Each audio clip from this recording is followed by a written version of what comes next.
Бізде екі көлемі бірдей стакан берілген. Бірінде мына ыдыстың қайнаған су бар, бірінде салқын су бар.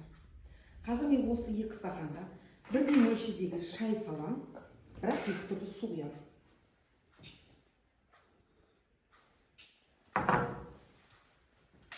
Бірінші стаканға біз кәдімгі қайнаған су құямыз.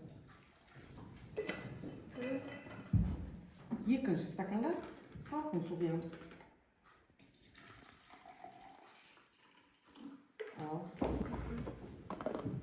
Сендерге сұрақ.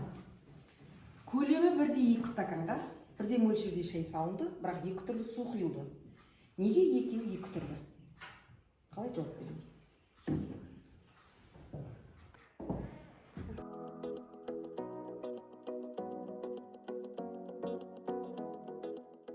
Біз диффузия тәжірибесін көріп тұрмыз. Яғни, жоғары температурадағы судың молекулалары жылдам қозғалғандықтан диффузия жылдам қарқынмен жасалып тұр. Ал төменгі температурадағы судың молекулалары баяу қозғалғандықтан диффузия төмен қарқынмен қозғалып тұр.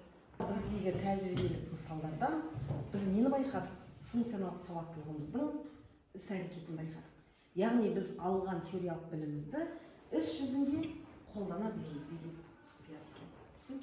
Функционалдық сауаттылық болды.